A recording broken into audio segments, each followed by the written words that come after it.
Evening, everyone, and welcome to tonight's webinar. I'm so excited to see all of you on the call, some regulars and also some new names. Thank you for joining us this evening. I'm really looking forward to tonight's conversation. My name is Anthea Hudson-Berg. I head up operations here at CatalyzU. And this is what we will be talking about this evening, about impact metrics, which is the last in our series where we've unpacked startup metrics that VCs care about. This has been one of our most successful series to date. It has been great to see the conversation around this, specifically around the topics we've had previously. To date, we've covered growth and traction. We had a session around the essential metrics that VCs care about. And then in our previous conversation, we chatted about financial metrics. Before we jump into the conversation, I'm very excited to announce that we're opening applications for the next CatalyzU Venture Capital Fellowship later this week. In this program, fellows will deep dive into the fundamentals of venture capital investing and startup fundraising. This fellowship prepares candidates to enter or propel their careers as an emergent venture capitalist, or if you're keen, to also join a leading startup. It's a 5-week fellowship, and we will have an overwhelming majority in the cohort from Founders Factory Africa. We have partnered with them to train up some of their employees, so that's also going to be quite exciting to have all of them be part of it. And then from a content perspective, our lectures are all delivered by experts from across the African VC ecosystem, including companies like Future Africa and Norskin 2022. So I'm very excited about this next fellowship. Keep an eye out. We'll share a link to everyone who RSVP'd for this event and also attended. As mentioned, applications will open later this week. So keep an eye out for that. On that note, though, I'm very excited to kick off tonight's conversation. As I've mentioned, this is the last in our series where we've delved into startup metrics that VCs care about. To date, it has been a fascinating conversation, incredibly practical, fit for purpose, and to help founders and those in the VC space better understand the metrics that VCs care about, delving into what they mean, unpacking the acronyms to make it as useful and valuable for our community as possible. Tonight, we're rounding it off with a discussion on impact metrics. It's something that we've had on the cards. We know the potential for impact startups to make and affect change, dramatic change in Africa, but also beyond. And so we wanted to have a conversation about what sits under impact, what does it actually mean, what do impact focused funds care about. So I'm really excited to be joined tonight by an excellent panel of speakers. I'm going to invite them onto the stage. So our first speaker tonight is Kiara Suttner-Tromp. She's a venture capital principal at HAVAÍC. David Ndegwa, investment associate at AAIC. And then finally, Opeyemi Solaru, who is an impact associate at Founders Factory Africa. While I stop sharing my screen, I'm going to invite Benji to spotlight all of our speakers. I'm also going to ask them to briefly introduce themselves. Let's start with Opeyemi. Thanks, Anthea. Good evening, everyone. My name is Opeyemi Solaru. I'm an impact associate at Founders Factory Africa, and I'm based out of the Lagos office. Fantastic. Thanks, Opeyemi. Kiara.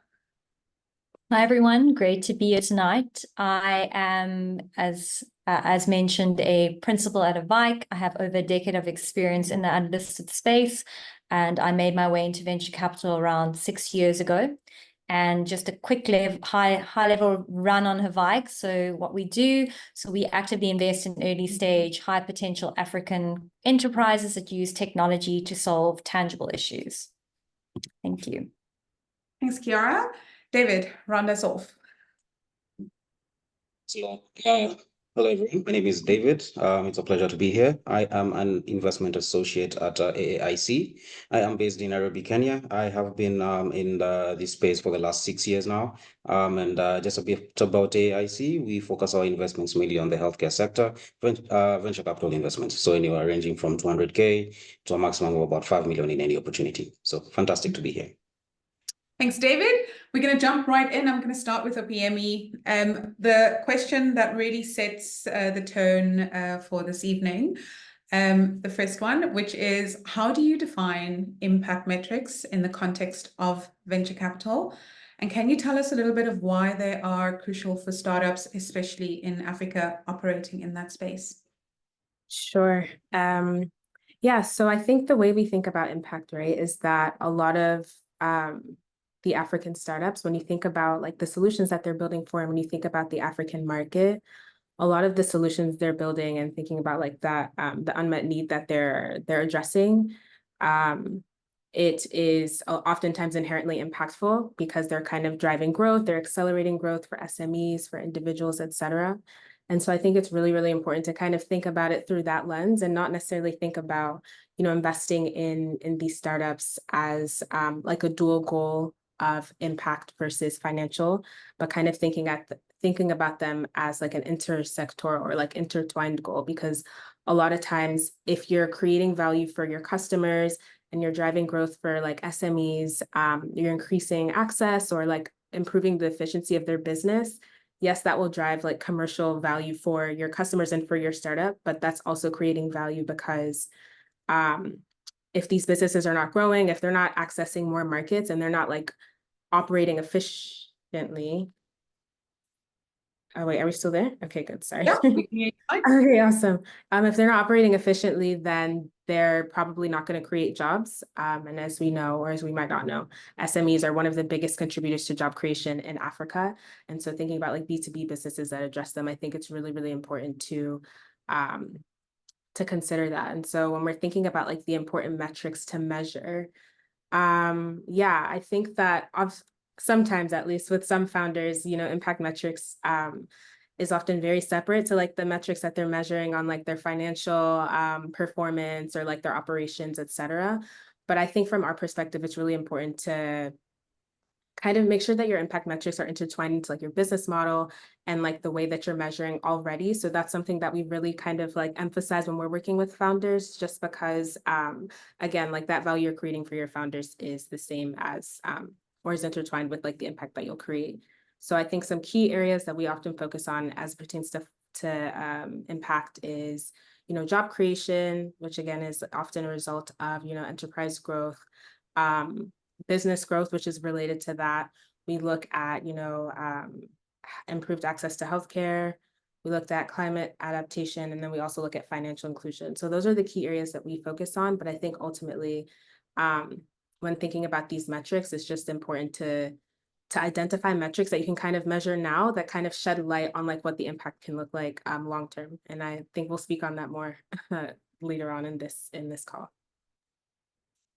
There's something that you said, which I think is key for this conversation, which is that on a continent where you have high unemployment and also relatively low levels of entrepreneurial activity, getting more businesses starting up, especially in the SMME space, getting them to a point where they're sustainable, that they're growing and they can employ more people, has a knock-on effect, right? On the economy, on individuals' lives. Would you say that in terms of when it comes to impact, when it comes to the kinds of the models that we see emerging in the global north, right, where there's a lot more focus on whether it's, how we can make agriculture more efficient or use alternative forms of energy, are we at the stage where for Africa, we are balancing creating more economic activity before we can actually, create more industries around specific impact sectors that can, create more sustainable environments, etc. Because it's a conversation that you often have where, historically certain countries have contributed to climate change, and now you have countries in the global south that are more like, we need to get to that point.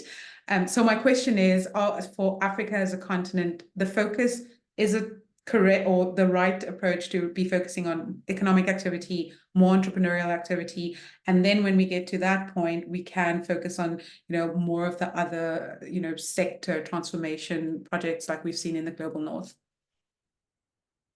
Yeah, thanks for that question. That's a good one. Yeah, I think we're pretty aligned based on what you're saying. I mean, ultimately, you need like healthy people that, they have like access to like, dignified and fulfilling jobs and, have a good livelihood to be able to contribute significantly to these other sectors. So I think that that's a really important consideration. And I think in a lot of ways, we probably are behind in that regard, because when I think of a lot of what like startups are building and like the issues that they're addressing, sometimes it's not really like a nice to have, like you quite literally need businesses to be operating efficiently. You need them to have access to, capital to grow their businesses and to accelerate that growth.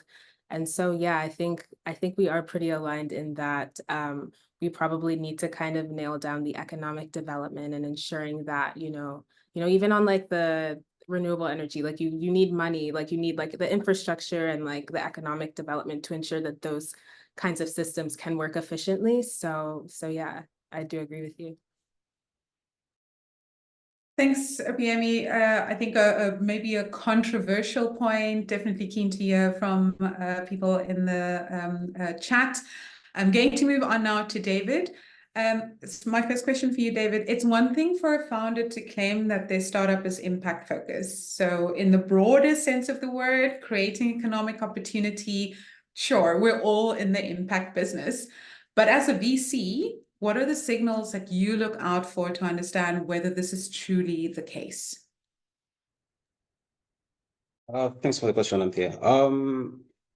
I think how we look at impact, I think especially as AAIC, considering we are in the healthcare space, is basically a positive outcome towards society. And so a lot of the times when businesses come to pitch to us, they usually approach us with a business problem, basically an issue which they're trying to solve in the society. It could be payment issues, and that's probably something to do with fintech. It could be something to do with energy issues, and that's something to do probably with, say, for instance, your solar panels and whatnot. Or it could be a healthcare problem. And so a lot of the times is all these businesses are trying to solve a societal problem. And so when they come to us with a solution, that is when they try and demonstrate the commercial viability of the solution. So at the end of the day, how we look at impact is we cannot separate impact from the business, because at the end of the day, you are starting the business to solve a problem. And so the biggest thing which we basically look at is basically the product market fit. And so what's a product market fit? It's basically how the society, is the market accepting your particular product? Is it accepting how you bring the product to the market? Is it accepting how you address various issues to the product within the market? And is it also comfortable with your payment structures? And so is it easy for them to make the payment and then acquire the product, right? And so if you have a challenge with your product market fit, then it basically means there's a bit of a mismatch with the societal problem that you're trying to solve. And so in that regard, we sort of feel that your impact might just be a bit mismatched. And so the biggest factor which we look at is basically the product market fit. The minute you can see your numbers racking up, the minute you can hear some of the testimonials, even from your customers saying, we love this particular product, we're actually signing a 3-year contract with them, that basically means that the impact is potentially going to be very high in that particular business. And so immediately that does pick up particular interest. So I think for us, the product market fit is the key factor which we consider. Yeah.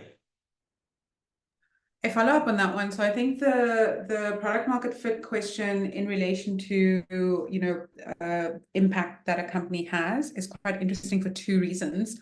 So especially in the healthcare space, product market fit also takes into account the levels of income of a society in terms of, the products and services that you can offer, all of the things that you mentioned around product market fit.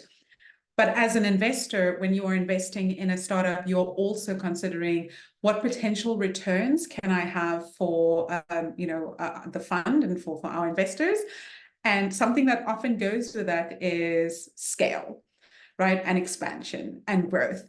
Are we limiting? So if we're looking at product market fit for companies, looking, for instance, at Kenya, for startups in Kenya, there might be a point where the ideal customer, from a socioeconomic standpoint, buying the product and service might reach some kind of limit, right? And as a VC, you care about ultimately the returns from your investment.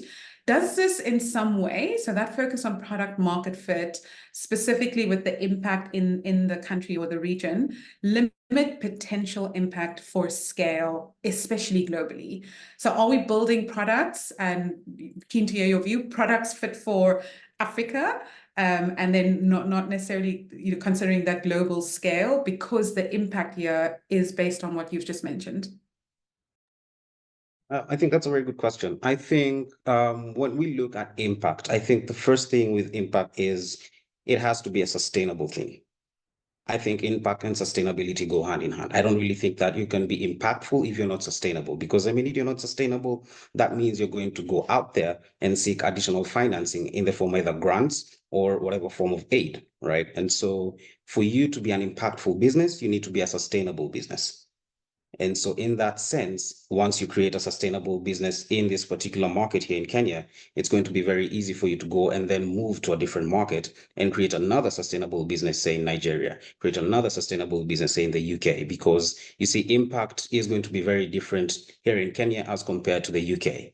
In the UK, they're going to focus so much more on climate, but here in Kenya, we're going to focus more on job creation, because the level of impact of job creation here is significantly higher as compared to job creation in the UK. And so at the end of the day, an impactful business has to be a sustainable business. If otherwise, it ends up being an NGO, which basically requires grant funding each and every year.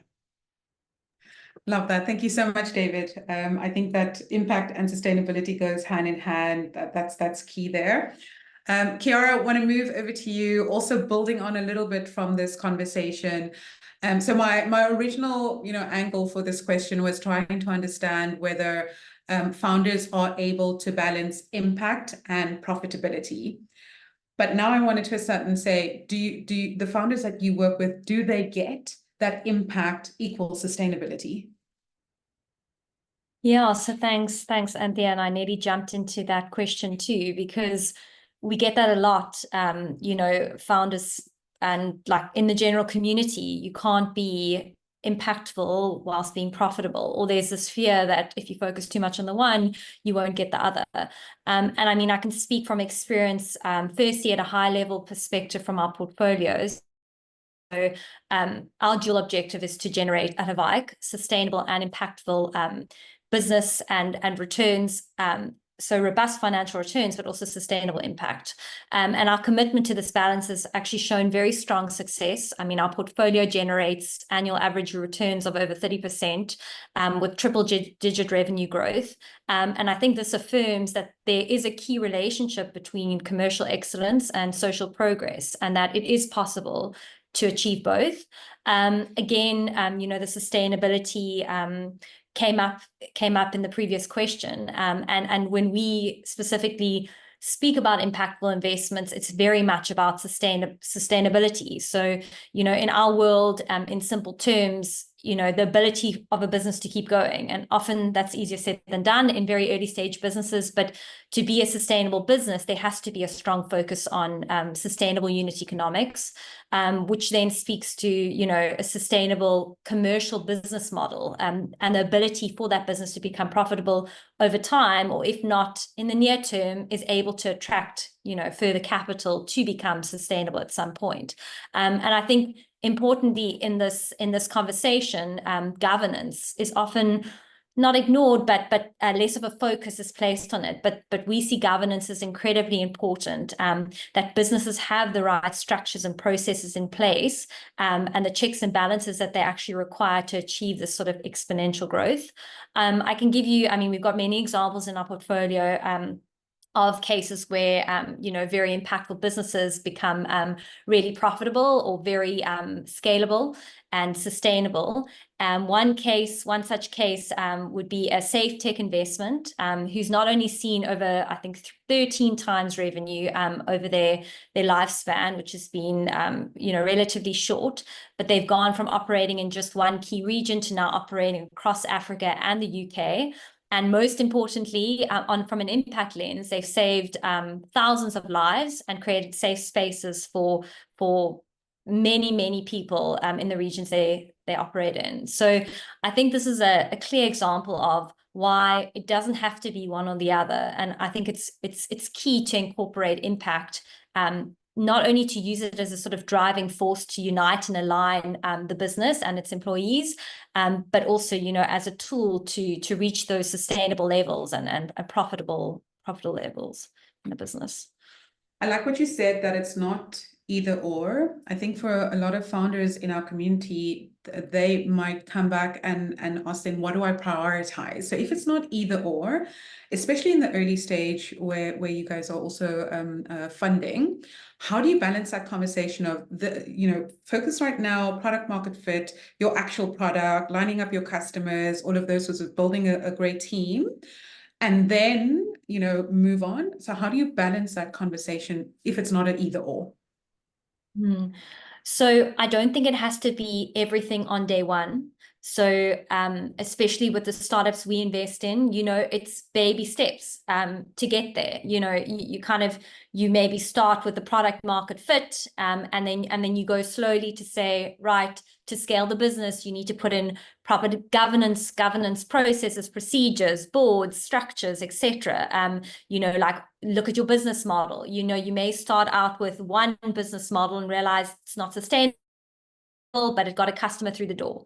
But then you need to evolve, change, pivot. How do you make the business able to actually scale and grow? So I think for us, it's not you have to be there on day one, but you have to work towards integrating impact, sustainability into the business over time in order to make it scalable, to be able to achieve that growth. Thanks, Kiara. I'm going to move on now. I want to talk a little bit about due diligence and specifically frameworks. So, Opeyemi, I want to come back to you. What are the common features in your view of the most impactful impact measurement frameworks? I know that you've been involved in creating a few, but also ones that are fit for purpose for the African context based on what we've just discussed. Yeah, sure. So at Founders Factory Africa, when we're working with startups, we start off with supporting them in creating a theory of change. And a theory of change is essentially like, I guess like a diagram or almost like a complicated flow chart that illustrates how impact is created from the activity. So like what the business is doing today, all the way through to long-term outcomes. So that could be, several years down the line. And so that's kind of like the overarching the overarching way that we kind of identify what those impact pathways can look like, and like high level how we think that this impact will be created. Beyond the theory of change, we use the 6 dimensions analysis. So this is an adaptation of the 5 dimensions analysis by IMP. So we look at who, which are the key stakeholders, what are like the key impact, pathways or areas that are being prioritized by this business or that we hypothesize that they'll create impact. We look at how, so how are they creating impact? How are they incorporating gender inclusion? How are they taking ESGs into consideration, et cetera? How is this business a transformative approach? We also look at how much, which is really important because that kind of digs into, the scale of the business. So how many people they're reaching. And then the depth, which is like to what extent each individual that's interacting with the solution, either directly or indirectly, how much they're experiencing impact. The last 2 are contributions. So thinking about the additionality that this business has and what their users are kind of, so kind of like, what are they doing in the absence of this solution? Like what additionality is this offering? And how is this kind of like accelerating, their growth if it's a B2B, or like improving their access to a specific, tool or healthcare, et cetera. And then the last thing is risk. And so when we're deciding or like defining what these impact metrics are, I think it's really important to kind of make sure that they're aligned with these dimensions, because they're pretty, I mean, it's not exhaustive, of course, but they're pretty comprehensive in looking at the different areas of impact that are really important. And you'll find that there is really a lot of overlap between, you know, the IMP and like other like impact measurement frameworks. Like, for example, IRIS Plus is pretty closely aligned to this. But I think also another thing that's really important is that they don't have to be used in isolation. So you can kind of use them together. And that's really important for us, especially with our founders, because a lot of, or all of our founders are early stage, but some are even like concept stage. So that means they might not have necessarily even built at the time of investment. And so being able to have like the theory of change that kind of, I guess, reminds you of like what those pathways are. When you're defining these metrics, some of them are things that you might be measuring on the regular. So, you know, reach, like the number of customers, et cetera, the disaggregation by gender or like a specific segment, maybe smaller businesses and big businesses. That's really important. But then like further down the line, maybe a couple of years down the line, you're looking at, okay, how are we improving the livelihoods of these people? Like what has been the impact of, you know, this additional capital or revenue or access, et cetera. And so I think for early stage businesses, it's really helpful using especially maybe like reach metrics, for example, to, I like to say like, pretty much like you can't create that impact without the reach, right? So these are the metrics that are kind of like the key drivers that'll eventually lead to that impact. So it's really important to kind of monitor those now so that maybe 2 years down the line, you can say, okay, we didn't necessarily reach like, you know, the number of women we anticipated, or we didn't reach the number of SMEs we anticipated. So how does this then like create a risk for us in creating our impact essentially? So yeah.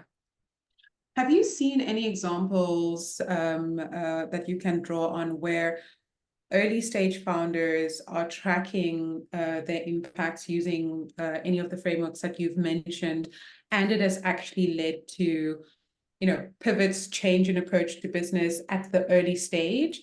And do you have some stories that you can share on that? Yeah, I think that's a really good question. So I think what I will say is that because our impact team is so integrated into the other teams, it's not necessarily in isolation. So, you know, when we're speaking to them, perhaps about like their product or something, these are the kinds of things we think about. So we've definitely had, you know, one startup where we use the 2X criteria. So the 2X criteria is how we measure gender inclusion. And so we've had one startup where they didn't meet any 2X criteria.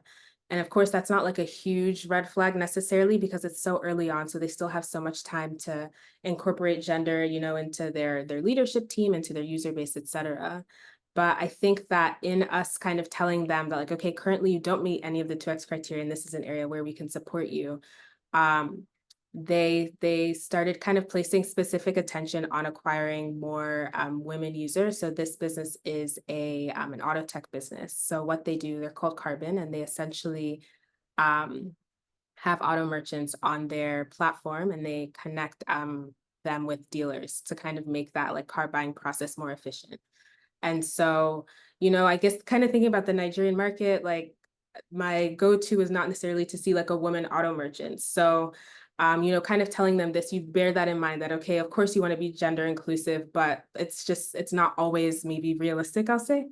So, you know, we say this to them, something to bear in mind. And they've actually kind of taken the time to be more intentional about acquiring more like auto merchants that are women, and they found that the women auto merchants are actually performing better than the male ones. So it's an area that is kind of benefiting them on both sides, because obviously we were thinking on the impact side about, you know, gender inclusion, but now it's like helping them, you know, on the financial side because they're performing better. So now they're super keen on getting more women auto merchants.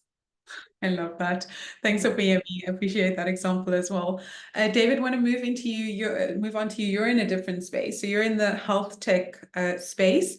Keen to understand from a due diligence perspective. So when you are running due diligence on potential investments, how much weight is placed on potential impact, and also understanding how, you know, quick or how fast a company can realize that impact in this context? Thanks a lot. I think that's a good question. I think considering we are in the healthcare space, I think healthcare, we are sort of lucky because a lot of businesses already tend to be impactful.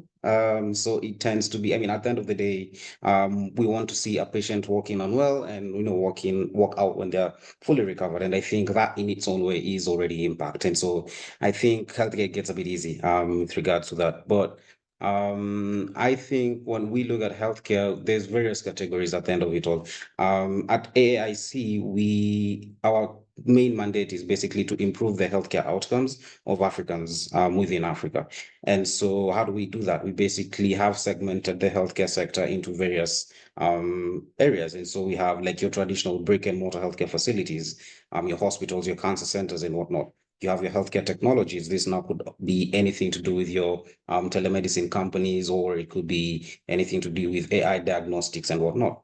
We equally look at medical services, anything to do with pharmaceutical distribution or manufacturing and whatnot. And finally, we look at hygiene and sanitation programs. And here we could look at water sanitation companies or water bottling companies, for instance. And so when we look at these 4 particular categories, there's underneath them, we have improving the overall healthcare outcome. But on top of that, then we have various verticals which we look at. And so when we look at, for instance, a brick and mortar facility, say a healthcare facility, we might say, for instance, we have invested in a maternity hospital here in Kenya called Jacaranda Maternity Hospital. And I think when we look at them, we just want to look at, say, for instance, the number of live births, right? We want to ensure that there's literally no infant mortality. And at the same time, we're just basically hoping that even children themselves below the age of 5, that the child mortality rate is next to 0,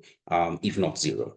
And so these are just some of the few metrics which we will look at. And so we will look at, for instance, the bed occupancy. And all these now tend to become more of commercial metrics which you look at that lead to profitability. But at the end of the day, one of our biggest and main mandate is to try and help this particular healthcare company become sustainable. Because at the end of the day, if you're sustainable, then you are able to bring out the biggest impact to the society, which is ensuring that your society is as healthy as possible. And so depending on each vertical, I think there's going to be various things that we look at. But at the end of the day, it's just that we want to improve the healthcare outcomes. Yeah. David, just to follow up before I move to audience questions, and just a reminder to everyone, you can pop your question into the chat. Some of the metrics that you've mentioned, are they dramatically different from what sort of a traditional healthcare facility would be tracking? No, what we look at is a lot of healthcare traditional facilities, unfortunately, they don't tend to look at things like bed occupancy rate. They don't look at the utilization of the assets, for instance, the return on each specific general investment on each asset, for instance. A lot of them tend to not focus a lot on their debt structures as well. So you'll find a lot of these facilities, say, for instance, raising equity to try and purchase a very expensive healthcare equipment, which from our experience is really not the best. I think debt is the best way to finance that. And so we noticed that there's some level of understanding which they might not have. And so the level of efficiency that a lot of these facilities basically present to us, or basically what we see is there's still quite a lot of unlocked value that they basically show from the balance sheet. And so the idea that we have is, okay, based on our understanding of the healthcare industry, we can help you, say, restructure your balance sheet, for instance, and say, look, we potentially need to increase your debt to a certain level because, look, you operate mostly with machinery, and so you just need to raise a small amount of equity in order to finance your operations, your hiring and whatnot. And basically your machinery is what will give you the return that you need to pay off the debt and continually make money. And so there tends to be a bit of a difference. And so that unlock a lot of this. For instance, even it could be emergency responses. A lot of them don't even track how long their ambulance services basically take from the minute they leave the hospital, go get the patient, bring them back to the hospital. They basically don't measure a lot of that time. And so these are some of the things which you realize, we're like, okay, your ambulance, first of all, sits in the hospital for, say, 12 hours a day, which means it's basically doing nothing. It is better off out there, right? And secondly, their emergency response time is, say, almost 45 minutes. This is ridiculous. So how then do we reduce this time? And so they tend to realize, oh, we actually want, say, considering such small nitty-gritty items. And so, yeah, we have actually seen quite a lot of mismatch on the field. Yeah. I love that. Considering the massive industry that is healthcare on the continent, I think there's a lot of opportunity in that space working with traditional facilities. Thanks, David. I'm going to move on to audience questions. So I'm going to start with Natalie Moyo. I'm going to ask you to just unmute, switch on your camera. You asked a very interesting question. I would love for you to ask that live. And then let's start with Kiara taking a stab at the answer, and then we'll work our way through with the rest of the speakers. Natalie, are you ready? Yes, I am. Go for it. Okay, great. I did want to, sorry, I'm having camera challenges, but I can turn it on me too. No worries. Go for it. Okay, great. My question is, we work with really young entrepreneurs across the continent, right? And most of their solutions are based off of impact. They're looking at their communities, how they've grown up, and they build businesses around that. So it could be, for example, one of our entrepreneurs used to get malaria a lot, and she struggled with it so much. And in the area she lives in, it's quite a high prevalent situation. So she started a business making soaps that actually prevent malaria for the people that she lives around. So her, that she has a lot of impact. She's impacting the lives, she's hiring young people, she's to bring a health solution to her community. However, the sustainability aspect is always a challenge. And it's not just with her, it's with a lot of young entrepreneurs that are building such businesses, because the end user or the customer that they are targeting or they're solving the problem for are usually low-income communities, right? And with those low-income communities, their challenge is paying for non-essentials, right?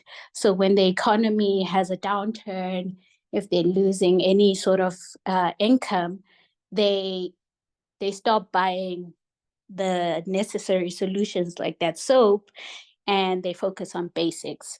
And at the end of the day, that also impacts the business at the end of the day. So how do they learn to build sustainability in those impact models?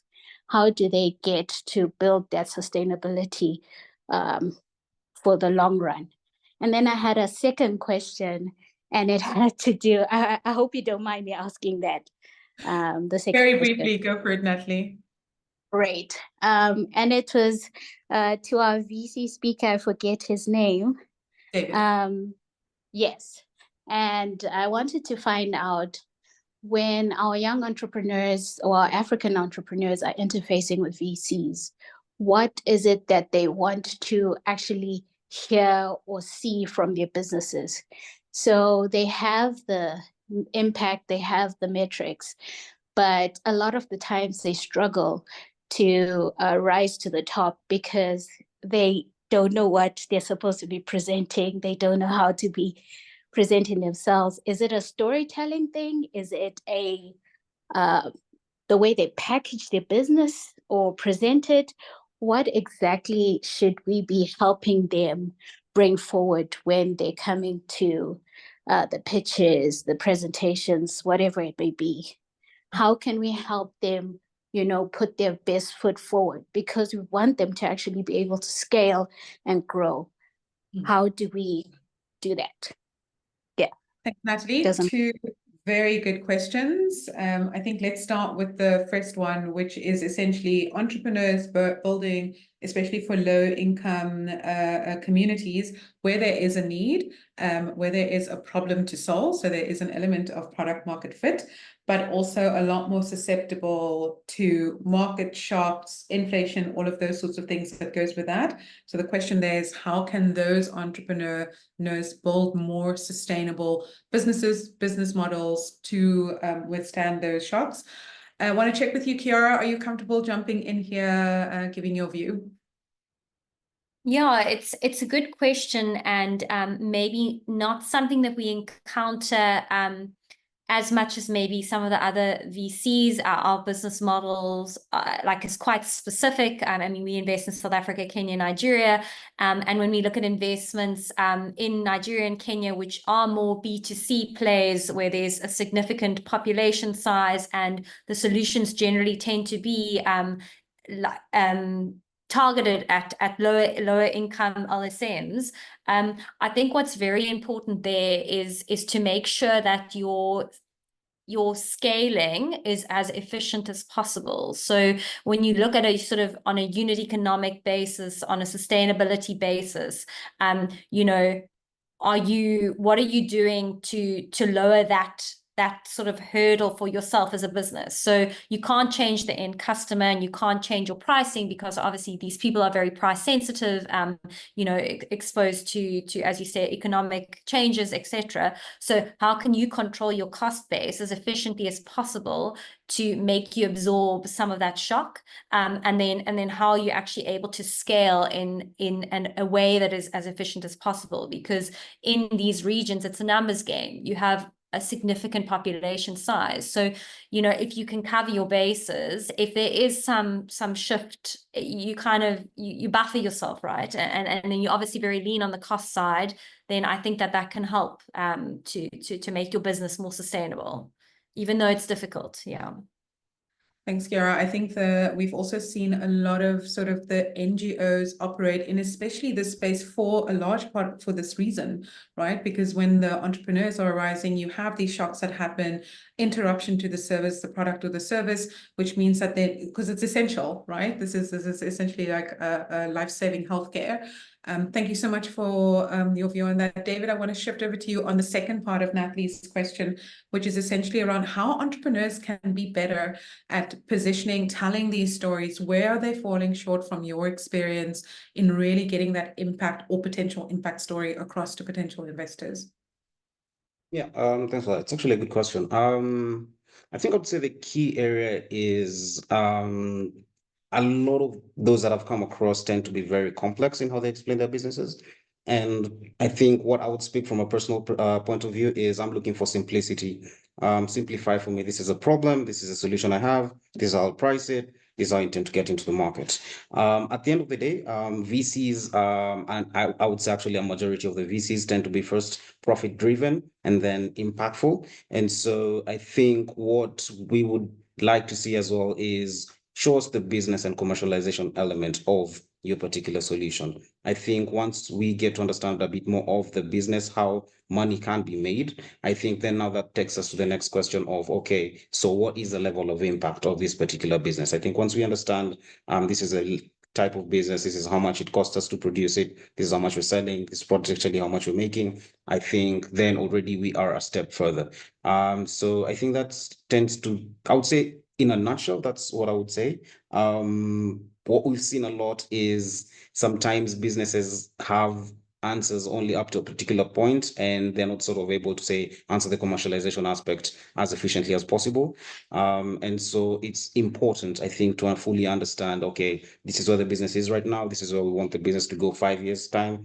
And so how do we get there? And so you really do need to give a proper, I mean, like you said, it has to be a story as well. It's about how you narrate this particular story. How we'll move from point A to B to C. Eventually, I will get to a final destination. And so you need to articulate that in a story format, in a simple way, explain the business element. And eventually, I think in that particular, I think using those tips and tricks, I think it should be a lot easier to get VC attention. Yeah.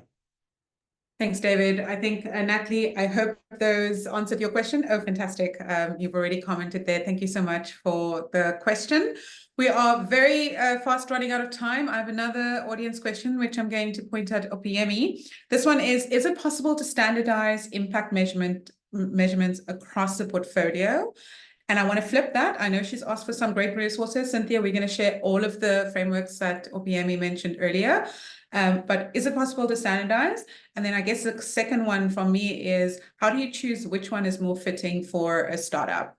So what is that decision-making approach there?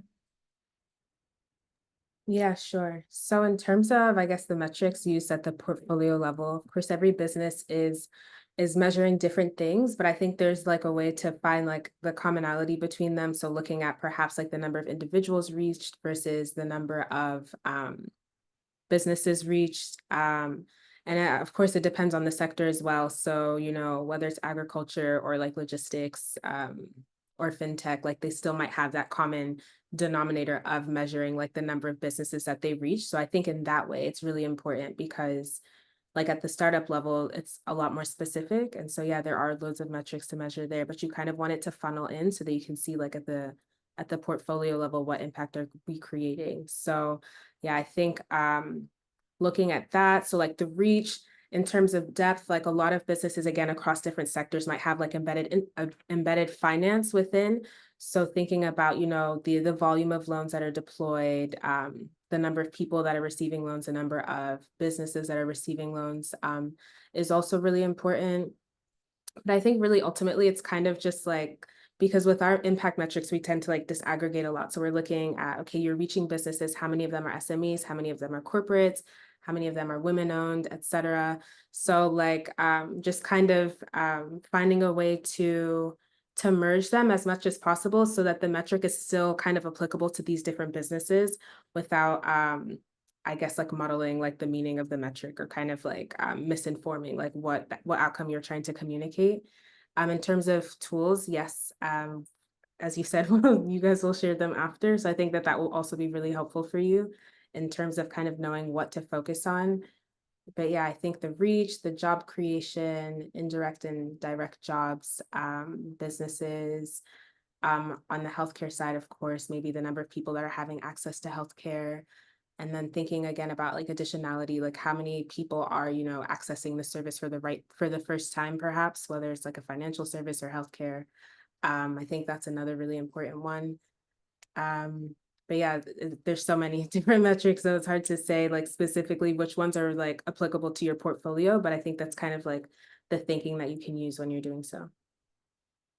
Thanks, Opeyemi. We have 4 minutes left. I still have quite a few questions, but if you want to get yours in, please drop it into the chat. I'm also going to encourage my speakers for the rest of the session to try and focus on honing on those key messages that you want to land. So maybe starting in reverse with you, Opeyemi, you're in the impact space. You have built measurement frameworks. You from the start of this conversation, you hit the nail on the head with we need to be focusing on impact specific for our context. How do you foresee the impact investing space changing or evolving over the next decade, based on what you've seen working with some of the startups in the portfolio? Yeah, that's a good question. Well, I think ultimately, or hopefully, there will be increased interest from impact investors, so increased investment on the continent. I think one really key area, just given, again, like the kinds of solutions that are being built, et cetera, would be job creation, because firstly, like with SMEs growing, et cetera, there's a lot that they can contribute to job creation. But even like when you're thinking about specific sectors, like for example, ag tech or agriculture, there's a lot of potential to create jobs in that sector. So I think that impact investors will likely, you know, place a lot of, you know, emphasis on how scaling these businesses and accelerating growth for like the startups and their like eventual end users will contribute to you know, economic development and job creation. And I think another important thing that's kind of been like one of the themes of our conversation today is just kind of ensuring that as you're communicating your impact narrative, and as like startups are increasingly more equipped to, you know, measure their impact and kind of monitor it over time, ensuring that like what they're measuring is tied to like the value that they're creating for their startups and is tied to like their business model, et cetera. So like, for example, like the reach metric that we use a lot on our side for impact is essentially like the number of users or customers you have. So just being able to make sure that you're able to, I guess, kind of merge the two and understand how they're both related, and how a lot of what you're collecting does kind of, to some extent, tell you the impact that you're creating. Love that. Thank you, Opeyemi. David, want to shift over to you in the healthcare space. You've spoken a little bit about, the kinds of stories and the metrics that we care about in the health tech space. Want to flip that question, and from your side, what are the challenges that you foresee will make it hard, will continue to make it difficult for founders to really communicate that impact, to understand and measure it so that they can tell powerful stories about the impact that they're having in the space? That's a good question. I think one of the key challenges I foresee is complexity in business models.